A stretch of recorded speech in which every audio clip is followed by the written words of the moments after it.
Sometimes the most dangerous assumptions come from those who wear the badge. And sometimes the quietest man in the room holds the most power. This is a story about truth, power, and what happens when justice decides to stand up for itself, even from within the system. What began as a routine traffic stop became a reckoning. The sun was sinking behind the mountains outside River Point, casting the sky in blazing hues of orange and red.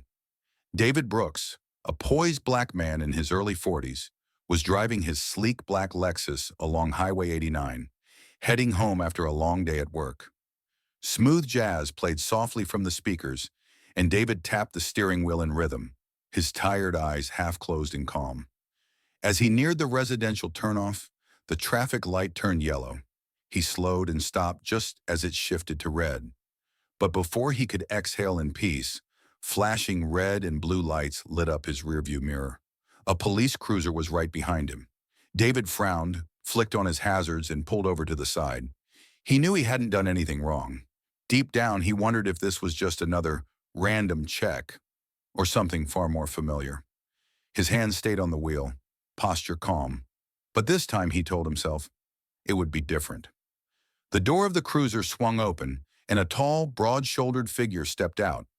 Officer Jason Klein, mid-30s, buzz-cut, cold demeanor, strode toward the Lexus with the confidence of someone used to being in control. His eyes scanned the luxury vehicle, then honed in on the man behind the wheel. "License and registration," Klein said flatly, his voice void of courtesy but dripping with authority. David didn't flinch.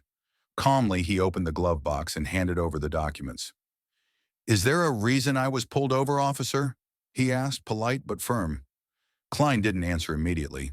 He glanced at the license, then back at David, assessing, judging.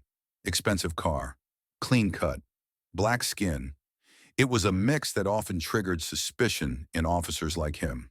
"Speeding in a residential zone," Klein replied, though no such violation had occurred. David tilted his head slightly.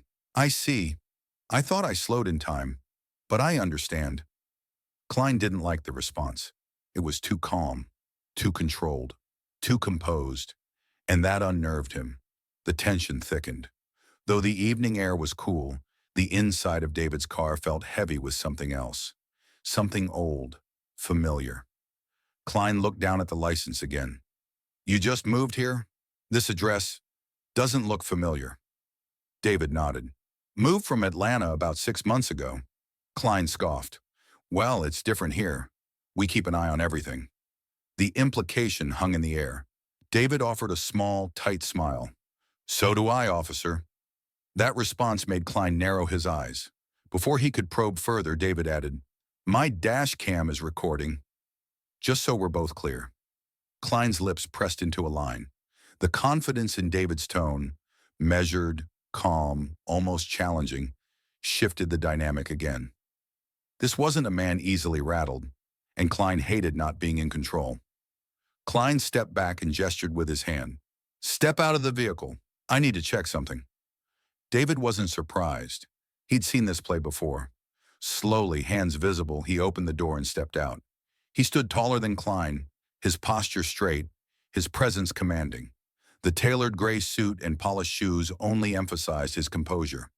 "Front of the car, hands on the hood," Klein ordered, one hand hovering near his holster. David complied, saying nothing. But his silence wasn't submission. It was strategy. Klein moved in, conducting a rough pat-down. His hands lingered longer than necessary in places. It wasn't a search. It was a test. "I'm clean," David said flatly once it was done. "Now what?" Klein scowled, caught off guard by David's unfazed demeanor. Something about this man didn't fit the profile he wanted him to have, and that was starting to scare him. Klein stared at David, still standing tall, still calm. No panic, no anger, just poise. That alone disturbed him. People usually cracked by now, snapped back or shrank in fear. Not this man. "What do you do for a living?" Klein asked, trying to regain footing. David replied coolly, "Law." "Lawyer?" Klein pressed. "Something like that," David said with a faint smile. The vagueness irritated Klein. He stepped in close, practically nose to nose. "Listen, I don't care who you are. Out here, I'm the law. David didn't blink. That's not how law works, officer. Klein stiffened. For the first time, he felt the power slipping away from him. But he didn't know that the worst was yet to come. David wasn't done talking. You have no idea what you're doing, do you? Klein growled, voice low and bitter. David tilted his head slightly. I know exactly what you're doing, and I know how many lines you've already crossed. Klein bristled. You think you're smarter than me? I don't need to think, David replied. I've got proof. Klein glanced toward the dash cam on the Tesla. For a moment, his bravado wavered. Then he shifted tactics. It's just a routine check. We've had burglaries in the area. Gotta be careful. David's chuckle was soft but sharp. And the suspects usually wear suits and drive Lexuses, right? Klein didn't respond, because the truth had a way of silencing lies before they were fully formed. Klein clenched his fists. You're trying to make this into something it's not. David turned toward his car. No, I'm trying to end this before it becomes something worse. I didn't say you could go, Klein barked. David stopped, turned back, and stared directly into his eyes. You're right, he said, but I think it's time you learned who I am. He reached into the inner pocket of his jacket, slow, deliberate, and pulled out a sleek black leather wallet. He flipped it open. The badge gleamed under the streetlight. David Brooks, he said calmly, Director of Internal Affairs, State Police Oversight Division. Klein froze. You're joking, Klein muttered, eyes wide. David stepped forward. Do I look like I'm joking? He held up the badge again. You violated at least 4 procedures tonight. Illegal stop, unlawful search, implicit threat, and racial profiling. And it's all on record. Klein's mouth opened, but no words came. David's voice dropped to a sharper edge. Intent doesn't matter, officer. Behavior does. A passing car rolled by slowly, the driver catching a glimpse of the tense moment. They didn't realize they were witnessing the unraveling of a career. David drew a steady breath. I haven't decided what to put in my report yet, but I've already seen enough. I'm sorry, Klein stammered. David didn't flinch. Apologies don't undo bias, and they don't erase abuse of power. Klein stood frozen. His arrogance was gone, replaced with something raw, fear, shame, and regret. David walked back toward his car. You'll be summoned to Internal Affairs Monday morning. Klein's voice cracked. You'll be there? David nodded once. I'll be the one asking questions. Let's see how calm you stay under pressure. As he opened the door, David glanced over his shoulder. You don't need to fear me, officer, but you should fear the truth, because it always wins, sooner or later. Klein said nothing. His silence said everything. David drove away in silence. Behind him, the patrol car disappeared in the rear view, swallowed by dusk. At Internal Affairs headquarters, David sat at his desk, typing up the initial report. A thick file sat to his left, past complaints about Klein. Minor stuff. Until now. He opened his inbox and drafted an email to his supervisor, Commander Neal, requesting formal review of racially motivated stops in River Point Precinct. Patterns emerging. Leaning back, David stared out the window. He wasn't seeking revenge. He was seeking justice. For himself and for everyone who hadn't been able to speak up. Because he knew one thing for sure. A badge can be abused, but it can also be used to rebuild everything. The next morning, David's phone buzzed as he sipped his black coffee. It was Commander Neal. Brooks, the voice said flatly, I heard about last night. David leaned back, unconcerned. Then you know I handled it by the book. I also know Officer Klein's father sits on the police union board, Neal said after a pause. This isn't just another misconduct complaint. This is political. David's expression didn't change. That's not my concern. My concern is the truth. There was silence on the line. Then, watch your steps, David. Don't turn this into a crusade. David hung up without replying. He looked at Klein's file again. It was thicker than it should have been. Patterns of misconduct, each buried under warnings and insufficient evidence. He picked up a red pen and wrote 3 words on the front of the file. Open for audit. This was no longer about Klein. It was about everyone who had protected him. Word of the encounter with Klein spread quickly. By noon, officers in the precinct gave David mixed glances. some admiring, others wary, and a few hostile. As he walked through the hallway, two junior detectives whispered just loud enough. "He finally nailed one of them," one muttered. "About time someone did." "Yeah, but it's Klein," the other said. "That guy's got deep connections." David didn't stop. He was used to whispers, used to doubt. But this time, he didn't care. He entered the evidence room and pulled up an old list. Traffic stops conducted by Klein over the past 18 months. It was longer than expected. Too long. 84 stops. 67 were Black or Latino drivers. 23 had been searched without cause. David's eyes narrowed. "Systemic pattern," he said aloud. He printed the file and attached it to his case log. But as he walked back to his office, a familiar voice called out. It was Lieutenant Melissa Reyes. "David," she said quietly, "you're making waves." "Good," he replied. "They need to hit the shore." She stepped closer. "Be careful. Some tides pull you under." David smiled faintly. "I know how to swim." Late that evening, David stayed behind in the office, reviewing footage from Klein's body cam. It wasn't required viewing, yet, but he needed to see how Klein presented the encounter in his own words. The footage showed Klein's version of the stop, but something felt rehearsed, every move calculated. The way he approached the car, the phrasing of his accusations, it was too clean, sanitized. David paused the footage. "Edited," he murmured. He accessed the raw timestamp logs. There were missing minutes, clipped video. Klein had tampered with evidence. David leaned back, heart pounding, not from fear but from clarity. This was bigger than a bad stop. It was cover-up, obstruction. He saved the raw file to an external drive and labeled it Klein Unfiltered IA. But just as he closed the file, the lights in the hallway flickered, then went dark.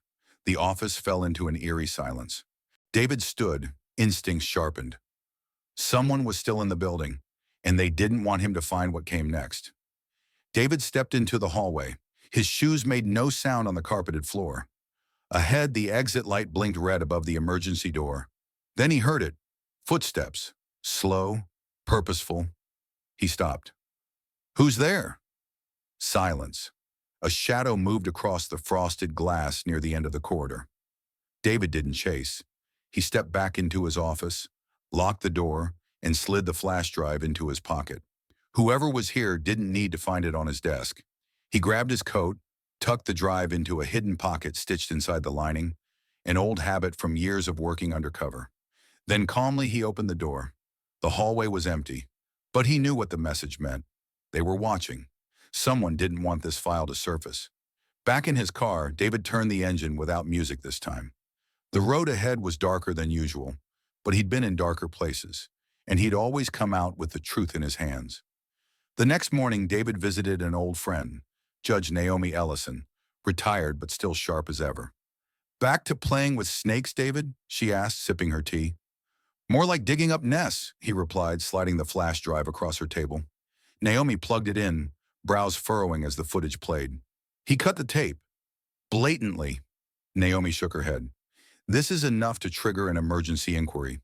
David nodded. "I want your signature on a sealed order. Internal probe. Off the books for now. If this leaks early, they'll cover it up again." Naomi leaned back, studying him. "You're ready to burn bridges, aren't you?" David didn't blink. "Only the rotten ones." She signed the order.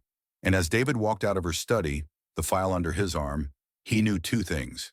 Klein was just the match, and the forest behind him was already dry kindling. By Monday morning, things had shifted. David stepped into his office and immediately noticed something was off. His desk drawers were slightly ajar, though he always locked them. A folder of printed records was missing, specifically Klein's 84-stop pattern report. Someone had broken in. He checked his backup files. Intact. But the message was clear. They were watching. They were probing. As he sat down, his intercom buzzed. "Director Brooks," Linda's voice came through, hesitant. "Chief Daniels is requesting an urgent meeting. He says it's above your level." David raised an eyebrow. "Above internal affairs?" Minutes later, in a high-level boardroom, David faced a panel of senior officials, some in uniform, others in tailored suits with empty expressions. "We've received a formal complaint," one said, "from Officer Klein, alleging harassment, abuse of authority, and bias." David let out a breathless laugh. "Bias? Yes," said another. "He claims you targeted him based on personal history." David's heart skipped. They were digging, and they had found something. But they didn't know. They just opened a door they couldn't close. Part 17, Skeletons in the Filing Cabinet. After the meeting, David returned to his office to find a sealed envelope on his desk. No name, no markings. Inside, a single page. 1999. Officer David Brooks. Use of force review. Dismissed, but never cleared. David's hand trembled slightly as he read it. They'd gone back almost 30 years, to a time before internal affairs, before the badge of power, when he was just another young cop in Atlanta, trying to do good in a broken system. He remembered the incident. A domestic dispute turned a hostage situation. He disarmed the suspect, but the man had been the son of a prominent politician. Suddenly, David was the villain, a rookie, black, and expendable. Though cleared legally, the department quietly buried it to avoid scandal. David never spoke of it again, until now. He stared at the page, then crumpled it. If they thought dragging up his past would scare him, they were wrong. It only reminded him why he became internal affairs in the first place. Because he knew exactly how corrupt institutions buried truth, and he was done letting them. That afternoon, just as David began drafting his internal memo, he received a call from a blocked number. He almost ignored it, but something told him to answer. A voice spoke quickly, nervously. "You don't know me, but I used to serve under Klein. I've seen what he does, and I have proof." David's posture straightened. "What kind of proof?" "Footage. He doesn't know I kept it, but I recorded him planting evidence on a teenager 2 years ago. The case went to court. The kid pled out." David's heart dropped. "Who are you?" "Doesn't matter, not yet. Just meet me. Tonight. Riverside Parking Garage. Level 3. Midnight. Come alone." Before David could respond, the line went dead. He stared at his phone, the hum of silence pressing in. Someone inside the department still had a conscience. And if the footage was real, this wasn't just misconduct anymore. It was criminal. Midnight. The wind howled through the open-air top level of Riverside Garage. David's coat flapped as he stood alone beneath a flickering light. Then a shadow emerged from behind a pillar. It was a young man, early 30s, clean-cut, anxious eyes. He approached with a flash drive in his hand. "No names," he said. "I just want this to stop." David took the drive. "If this is real, you're helping more than you know." The man hesitated, then spoke again. "They protected him for years. But Klein, he bragged about planting stuff, about scaring people until they folded." David's eyes narrowed. "And they knew. Everyone knew. But no one had backup." "I do." Before David could ask more, the man turned and walked back into the shadows. Gone. David stood in silence, gripping the drive. This was it. The match. The truth that could bring the entire wall down, if wielded correctly. But he also knew truth was powerful, but in the wrong hands, it could get you killed. Back in his office before dawn, David locked the door and opened the footage on a secure terminal. The video was grainy but clear enough. It showed Klein laughing, dropping a bag under a car seat during a routine search. The boy, barely 17, watched helplessly as he was cuffed, the planted evidence held up like a trophy. David's hands balled into fists. This was no longer about internal affairs. This was criminal corruption, abuse, racism, and systemic complicity. But exposing it meant war. He couldn't rely on the department, not anymore. So he made a call to a journalist, not just any journalist, but Zara Holt, a fearless investigative reporter who once helped him expose a private prison scandal. "This is bigger than me now," he said over the line. Zara paused. "Then let's make it bigger than them." David sent the footage, because if the system wouldn't clean itself out, he'd burn it clean. By noon, the story was everywhere. Officer caught on tape planting evidence on teen. Internal Affairs confirms authenticity. The footage Zara Holt released exploded across media platforms. News anchors replayed the moment frame by frame. Social media ignited with fury and solidarity. David watched from his office, unreadable. The department went into chaos. Press hounded the chief. Protesters gathered outside the precinct. But with fire comes smoke, and Klein's allies struck back. David received a letter from the union's legal team. Cease investigative overreach, pending review of your professional record. They wanted to silence him, but he wasn't alone anymore. Lieutenant Melissa Reyes knocked gently on his door. Just so you know, not all of us are staying quiet. Behind her, 5 other officers stood, diverse, resolute. We stand with you, Director Brooks. For the first time in weeks, David exhaled. The system might be cracking, but so was its silence. That night, David arrived home to find his front door ajar. He stepped inside carefully. Living room lights were on. A photo frame had been knocked over. Nothing stolen, just disturbed. He scanned the floor and found a single bullet casing. No note, no message, just a warning. His heart beat calmly, coldly. They were escalating. He called Zara. They're getting desperate. You need protection, she said. I'll assign someone. Don't go anywhere alone. David stared at the casing. Number, this means we're close. They're scared. But he also knew fear made enemies irrational, and irrational men were dangerous. He pulled open his drawer and unlocked a small safe. Inside was a second badge. U.S. Federal Inspector, Oversight Division, Special Status, his real authority. David had been deputized quietly during a federal corruption probe 2 years ago. He hadn't used that title in months, until now, because this war was going national. The next morning, David held a press conference. Flanked by Melissa Reyes, Zara Holt, and 2 federal agents, he stepped up to the podium. Yesterday's footage was just the beginning, he began. We have opened a multi-agency investigation into systemic corruption, misconduct, and evidence tampering in this department, and beyond. Gasps echoed from the reporters. David's voice was steady. This isn't about one officer, it's about a culture, and it ends here.